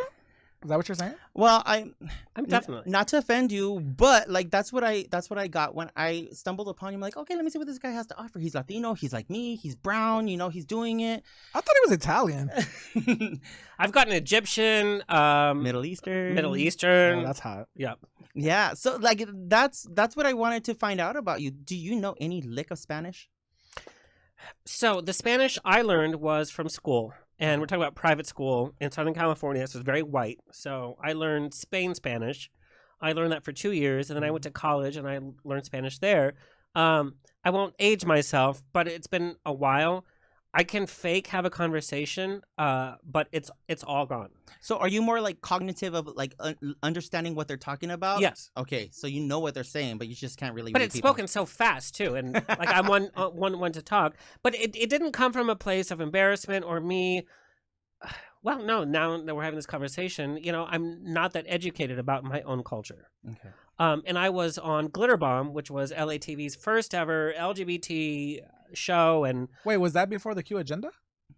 the what? He was trying to tell me what the Glitter Bomb was. I thought it was like Yeah. a remix of Yeah, Mariah's. well, it Glitter. was- We I were the believe- Q agenda until Yeah, I think you Ah. guys were the very first Latinx Ever. on Yep. LGBTQ Latinx LGBTQ broadcasting show on LATV network. yeah. Oh, it Okay. was Latino. No, I'm so confused. we were the show. They did something else with it. Oh, Gotcha, okay, gotcha, Yeah. gotcha. got you. We could have another conversation about that. You were literally talent on a Latino show? Oh, honey, I was the talent. Yeah. Hey, Well, yes, we that's wrote the for scripts her. and we booked the guests. You know, it was That's my like first Selena. Selena had TV to just figure it show. out. But here's the thing: like we were on Espanol and, Right. and People, and Gotcha. one of the co-hosts speaks fluently, and the other one from People Magazine didn't kind of. And so Right. I felt like I was faking it, but I felt like I was also kind of building this new bridge between Latinos like me that were raised not enriched in the culture, but taught, hey, you have to assimilate. And so to have this kind of program was this very special opportunity to kind of outreach to that community. But yeah, I felt like an imposter. I felt like a fake. I feel like a fake. Like being with you guys is a little intimidating because I want to be rah-rah my culture, but I'm not able to. Who says you can't though? You're learning from Because there's terms like poncho or pocho, pocho. I didn't know And that. gringo, or like it's a term. and that, I am a gringo. I'm a Twinkie. I'm brown on the outside, white on the inside. Like that's just who I am. Same. And I do feel bad, but what I've done is I've tried to educate myself about the Latin culture, yeah. about the artist, and about, you know, maybe not so much with the language. And so But that's I what think you that touched I on. should. It's not the importance of being able to speak the language or being Latino enough or whatnot. It's about understanding, diving in, and educating yourself about the culture itself, that you can relate to it and appreciate it. And that's what our podcast is for. We want to make sure that everybody's inclusive, everybody's educated, everybody knows what's up. Sometimes I'm wrong. I'm not 100%. I don't know 100% Spanish. I speak it pocho. I speak it mixed up. Chopped up. But I work at a restaurant, and when I get those Mexican or Latin customers, I talk to them in Spanish the best way that I can, and they get me at the end of the day, and they understand me, and they actually say, like, where did you grow up? Where's your family from? Well, my family's from Guadalajara, Jalisco. My mom's from Mexico DF. So, like, I just learned as I got older, and that was about it. But I don't know the inflections of where to put a la and a e or el or ella or this and that, the whole inflection stuff. So it's hard, and I get it. And I think that's what I love so much about what you guys are doing for the community. It's like, it's making it okay. I love listening to the podcast for all the stuff that you talk about, but then I learn about my culture on top of that. Yeah. And for you growing up, like, what was it like to be, you're a second generation, I believe you told me? Yes. Yeah, you're second generation. What was it like to be a little Latino kid growing up here in America and being gay? Well, I didn't grow up being gay. I didn't come out till I was like a junior in college. Like that was like not even part of my growing up. And Did you have a lot of girlfriends? yes. Number one, it was they because call them mustaches, right? yeah, beards. Beards. Yeah, because number one, as like the image, I would always have a girlfriend to a certain point, and then it'd be like, oh god, now it's like. Here's the thing: is like sexually, like as a Latin man, like I'll be able to do whatever you need me to do, but emotionally couldn't connect. And so I was so scared, and so you had to just cycle through girlfriends and make so many people mad. So you you're had a sex with player. them. Yeah, well, isn't every Latin man a player? Okay, Latin lover. Latin lover. I'm not a player. I just crush a lot. I just crush a lot. But growing up, I was the only brown kid in this school in Southern California, and we think Southern California is like all Mexican, all of this. Literally the only brown kid. And, you know, my mom worked 3 jobs to put me through school, private school, to get the best in education, which thank God she did. Kudos to your mom. Yeah, kudos to my mom. And I didn't know. I mean, I knew from the other kids, like, I didn't have the latest shoes. We had a uniform, thank God. But, like, I just knew something was different, and they treated us differently. Yeah. But my mom built such a happy home that, like, I just didn't understand that. But I knew that I was treated awful. Yeah. By the students. I was the poor kid. I was the Mexican kid because the Mexicans were cleaning the bathrooms. Gotcha. And that's what it was. But it was talking about musical theater and like my history in entertainment. 5th grade, they had a musical called GT instead of ET. And it was the Glad Tidings Alien. And they thought it would be funny to cast the alien as the alien. What? So my mom That's fucked made up. the costume. She made, in fact, we still have it, by the way, the most amazing costume. And that Christmas program, I owned it.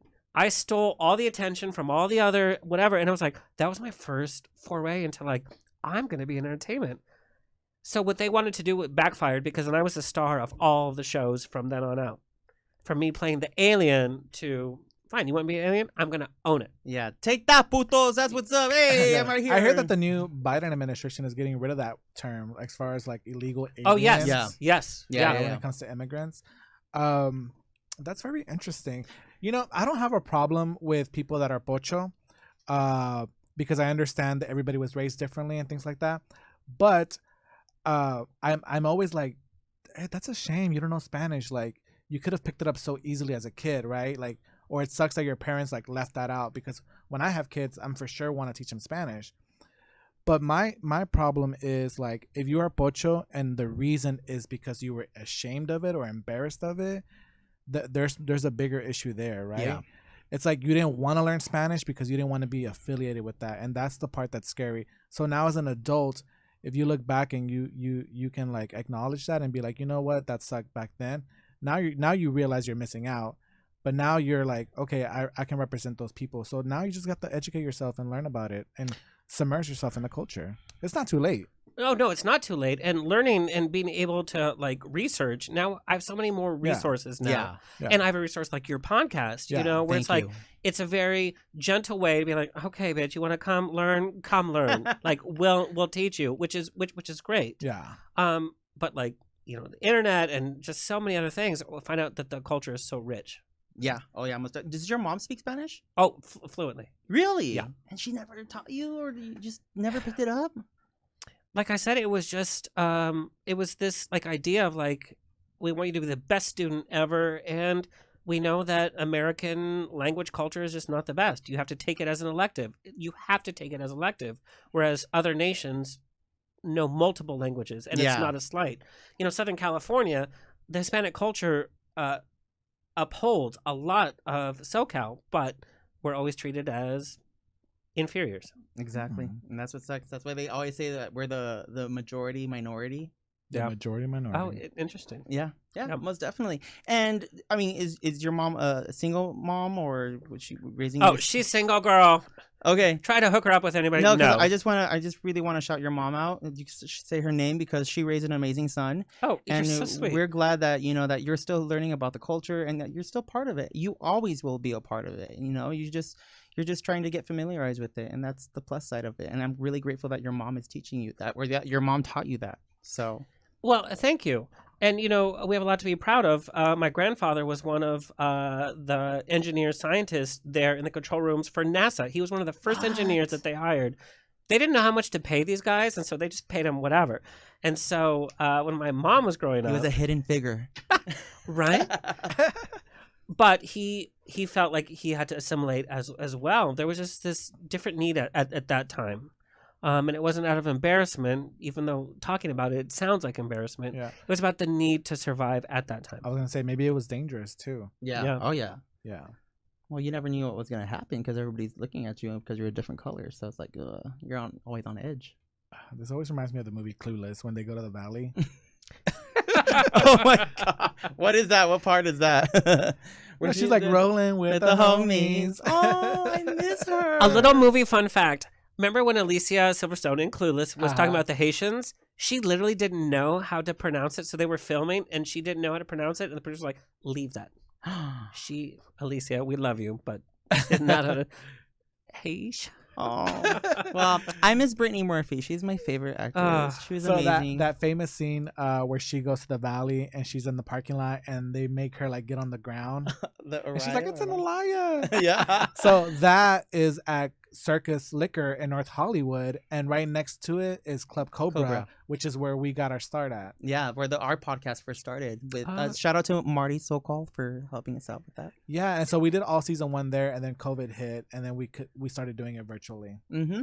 Yeah, and mobily. So And amazingly, by the way. And speaking about like classic movies and stuff like that, we have some trivia for you. So real quick okay. to wrap up and end up here.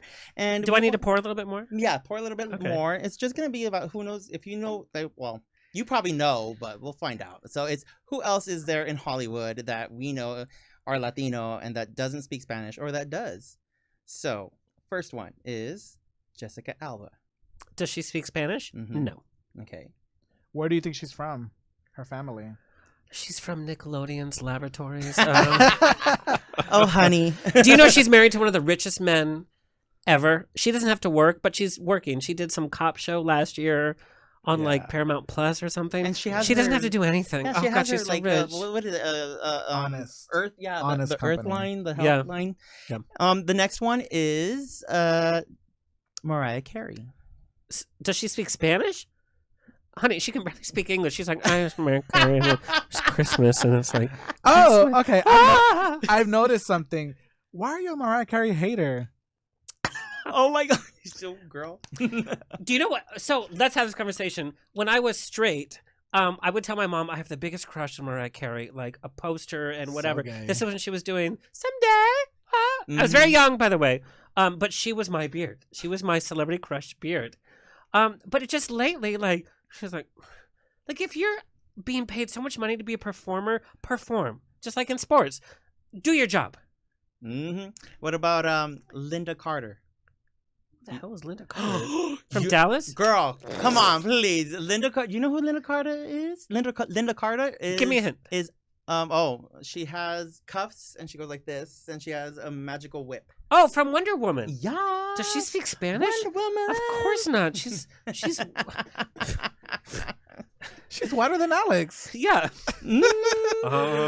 No, she's very white. No. Now you're gonna tell me that she speaks Spanish. Like, is she speaking like She is Wonder Woman. or Catalan? Like, So where's Linda Carter from? Wonder Woman. I know that, but is she Mexican? Yeah, I believe she's Mexican. we're talking about assumptions. Something Hollywood about assumptions. that. Yeah. And who else do we have? Well, what about going back to Mariah Carey, do you know where she's from? Like as far as her Latin roots? Yes. She's from Toontown. Toontown. I'm The sorry. shade. Sorry. The shade. Auto I'm just gonna Toontown. say- She is Venezuelan. Mariah Carey. No, she's not. Mhm. Yeah. So why doesn't she? on her grandfather's side? Then, but she never talks about that a lot. She never She does. performs She says for it the all Latin time. awards. Girl, she can barely talk. She's like, I just did this song. If you want to listen, you're gonna have to watch me. She always brings up her Venezuelan. Let's do grandfather. one more. I'm gonna be honest. Then I have to do more research because I have never heard her Yeah, she talks about it in her book too. How about Marilyn Monroe? speaking Spanish. 100%. She speaks it? Oh yeah. Okay, yeah, she spoke it. You're right. You're correct. Ding ding ding ding. Girl, Yay! don't quiz me on classic Yeah, well, Hollywood.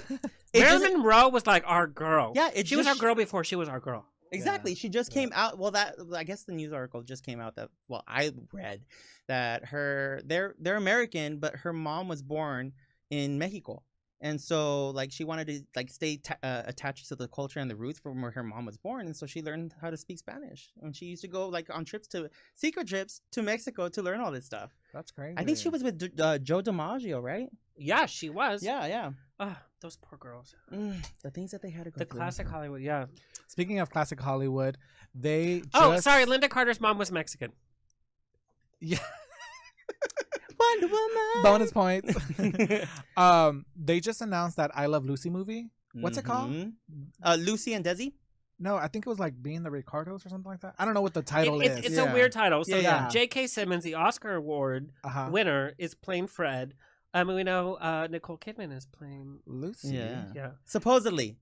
No, no. It's It's done. done. Nicole Because it wasn't Oh, supposed okay. to be her. It was supposed to be Kate Blanchett. Oh, great. Okay. Who They is so switched it. busy just being fabulous at anything Right. that she does. Yeah. Who's playing Desi? And it's Javier Bardem is playing Oh. Desi. Mhm. And It's a so pretty good choice. he's a really good actor. But But the Latino community did not like it. I mean, Latino Twitter went in on him. We'll Get mad about anything, just to be honest. Right, but here's what happens is because we always ask for Latino representation in Hollywood, and so sometimes you can't, just because you're Latino, just because you speak Spanish or look like caliente or hot sexy papi, doesn't mean that you fit those roles. Underneath the Latino umbrella, there's like Mexicans, Venezuelans, Cubans, Dominicans, all these things. And what happened with Desi from the Love Lucy show, he was so passionate about being Cuban. Most of his jokes, even like he always mentioned that he was Cuban. His music, Babalu. Yeah. Oh, So yeah. why would you not cast someone that's Cuban? Okay. So Javier Bardem You is guys, from this is Spain. a bigger conversation. Hollywood is about who can act, right? Right. And so we're having this conversation with LGBT. It's like gay needs to play gay. When Uncle Frank came out on Netflix, Paul Bellamy played a gay. Nobody cared because it was such an amazing performance. James Corden played a gay man on Prom. Right. And then everybody was like, oh my God. Now there's this new movie with Stanley Tucci and who? No, Supernova. Yeah. So I was It's just Stanley Tucci gonna watch it. and who? Mark Ruffalo. Yes. Mark. Not one organization is coming out and was like, they're not gay. So Yeah. do we want a big name to sell tickets, also get money, investors, to have the movie made in the first place? Colin Firth. I'm sorry. Colin Firth. Colin Okay. Firth. Yes. But isn't it weird that we're not enraged that a gay man is not, but James Corden, we just still can't get over. And so my thing is like, Javier has a great following. He plays a Latino pretty goddamn well. Right.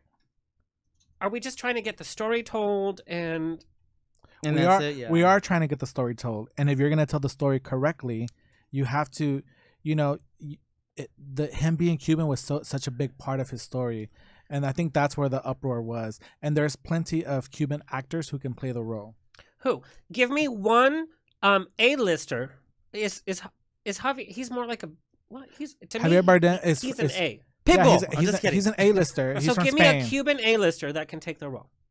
Okay, let me pull up my notes. No. That's what I'm talking about. If you're investing in a Hollywood movie, and now it's millions and millions and millions, you can't just make a movie, and especially if Nicole Kidman is the star, your other star has to be big for an investor to pay for that movie to be made. Yeah, I wish Adam Rodriguez would have been casted as Desi. He's a Cuban actor, and he's really good, and I think he would have killed it. But I'm talking about an A-lister, and this is what's happening in Hollywood. We get mad that trans isn't playing trans, gays are not playing But give gay. Adam a chance. He could become an A-lister. But we're talking about we're making an A-list film. Mm-hmm. You can't make an A-list film if you're like, oh, here's this new person coming up. That's where I'm coming from, and it's about acting. I mean, well, does it really matter as long as you have at least one A-lister? Because Nicole Kidman is an A-lister. Let's and put it she this could way: carry it, yeah. somebody wants you to invest $10 million into this film. Yeah. The studio doesn't just come up with this movie or this money themselves. So you're going to invest $10 million, and you hear the cast of a Lucy movie. Now, number one, you're like, a Lucy movie? Okay, who's attached? Nicole Kidman, Is Lucy? Okay. Who else? I kind of wanted Deborah Messing because she was really good when she did that. She's not an A-lister. I know. And but she I'm did just- an impersonation. I'm just She didn't saying, act yeah. as Lucy. Acting is different than doing an impersonation. True. So can we agree on that? Yes. So I'm just telling you, and I'm going to be devil's advocate all the way home. Dallas Buyers Club. Do you remember that film? Jared Leto played a trans man. Mm-hmm. Matthew McConaughey played, I think he played a gay man. Right? Yeah. Mm. And Jake Gyllenhaal. What's Jake Gyllenhaal. Oh, Jake Gyllenhaal can just play whatever he wants to. Except film- with your butthole. That is very true, especially if he sings show tunes. He was in Sondheim, Sun in the Park.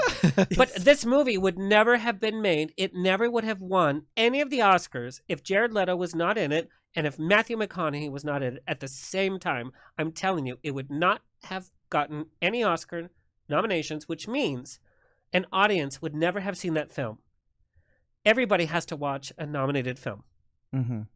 Because it's like, oh, I have to go to the movies, even if I don't want to. They're going to hear that story. So does it matter if that actor is not that person, if at least the story is being told? Right. No, we appreciate that the story's being told. Yeah, but if I think about it, I mean, great that he's considered for the part of Desi, but at the same rate, like he said earlier, Nicole can hold her own. She can hold the part. Like, why not? This is the problem in Hollywood. We're not bringing enough talented actors, Latino actors, to the forefront. This is how we fix that. It's like Javier gets every role that's like a Latino, like a big Latino. You know what I A-lister. mean, though. You know what I mean. Like Johnny Depp plays Latino. Yeah. So we have to start fixing it, and that's So maybe what- like a John Leguizamo. Yeah. So I'm asking you. John Love John Leguizamo's Leguizamo, yeah. Colombian. Edgar Ramirez is. Then who would you cast as a B or an A-lister I would have actor? casted Adam Rodriguez. I'd find a new hot ass actor that can actually look like Ricky Ricardo and do a casting call. We're good. We're good. Especially- get that backstage West. Give me a cattle call, girl. Cuban people are so proud of Desi, like, and for them not, you know who else had this issue, which is playing devil's advocate on what I'm saying, is when they casted J-Lo for Selena, and there was like, oh, she's Puerto Rican. How dare you not cast a Mexican to play Selena? But you would love that movie. Oh, I'm obsessed, and I'm But what's the difference then? If Javier plays Ricky, Well, the difference now is that there is talent out there, and you can. You can find that talent out there. You just got to give a chance, like Eric is saying. You can. of course the talent is out there, but it's the talent with the name and with the box office receipts. Just like when you go on an audition now, you have to give your Instagram handle and how many followers you have. It's Right. ridiculous. Yeah, Right. that's But true. that's where we are. That's sad, though. Mm-hmm. It's sad reality. And do you guys want to watch a movie with Nicole Kidman playing Lucy? Does that attract you at all? Not me. Not necessarily. I can't see her playing Lucy. But that's my. then that's- you see, like, Javier, he's a great actor. Love for him to be like, ha, ha, ha, Lucy. I mean, like, I know that. And just to tell you guys a little bit about my history with Lucy, if you guys don't mind. No, No, yeah, go go for ahead. it. Go ahead. So my grandma used to own a little hotel in Palm Springs on Arenas Road, which Arenas has become the gay road. uh-huh. So way in the past, her and her husband would be refuge for the Hollywood stars that would come and wanted to not see paparazzi, whatever. Uh-huh. It's a dinky little hotel. If you go now, it's called the Andalusian. Little Ricky took his first steps there. They had a very intimate relationship with Lucy and Desi Arnaz, and they didn't have the best marriage, but little Ricky took his. So they have a huge picture of Lucy there. Oh, That's so cute. You know what? They used to do that with me when I was little. They used to call me Little Ricky because I had a little swoop right there and I had a little smile. I think you showed a picture of me earlier with the Little Ricky, me as a kid. We did. Yeah. Do you have? It's a little kid picture. You're like a little like a mauve. I was 3.5 there. You went from that to drag queen. I remember that. I was 3.5 there. I can recall back to that moment. That's the moment that I stop at when I took that picture, and then my whole life is like with like little glips here and there. But I'm that's how much I can go back. But I think these conversations are what we need to be having. Right. Yeah. Oh yeah. You and I can disagree, but then we're elevating the conversation because I'm gonna think again, like, okay, I understand what you're saying, and then you're gonna kind of see where I'm coming from. And we just mentioned too that we liked the Selena Netflix series, so there was another controversy in that too. So I was like, Internet hated it because of the way she looked, because she didn't look Yeah. like J-Lo Selena. It's like, well, look at her original Yeah. pictures. Yeah. All in all, I loved hope it. the story is told well. I hope the actors bring it to the forefront, and I hope Lucy's iconic, so you can't go.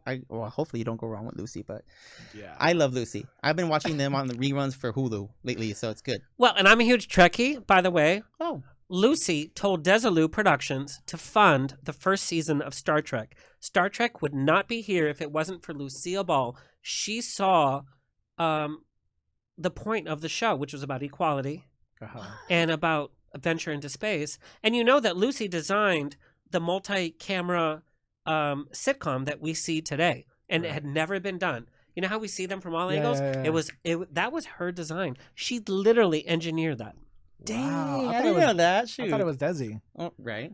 Desi was too busy. I could say something, but I won't. But Desi was, he loved the women. He was Cuban. But He was too busy fucking in the back. Girl, I don't know. No filter. But I want to say that I like Star Trek because it had LeVar Burton. That was my he turned 64 today, by the way. Crush when I was little.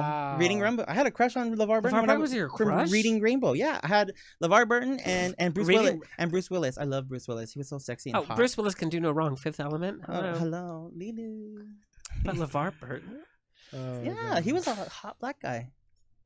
I thought so. I got hard when I watched. Sorry, never mind. Reading Rainbow. Put a book right. Our producer's taking his seat out. He's like, I just can't even. All right, vamos. All right. Well, thank you, Alex, so much for literally joining us, and then also having us on your show on the Rocks Radio. Right? Am I saying that right? Yes. Wrong? Right? Oh, I'm saying that right. Okay, yeah, on the Rocks Radio You're show. slurring your words, but yeah. No, it's totally fine. Is there anything else you want to ask me? On the Rocks Radio show, let me just go ahead and just enunciate. Okay, I'm so sorry. Alcohol is literally. This is what happens when you hang out with me. Makes me. We slur. talk about real things. We get drunk, and we're better for it. So where can our listeners find you, Alex, besides the alley? Girl, doesn't. Easiest thing is on the rocksradioshow.com. It's easy. It has everything there. All your socials? Yep. All your handles. Yep. Good to go.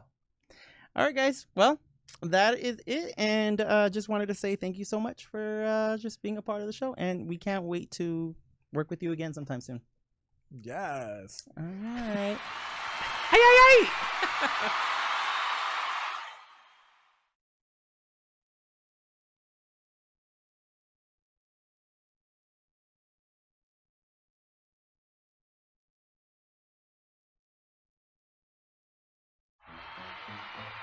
This has been another episode of On the Rocks. Tweet me and slide into my DMs on Twitter and Instagram at On the Rocks On Air. Find everything On the Rocks for free at OnTheRocksRadioshow.com. Subscribe, like, review, and share. Until next week, stay fabulous.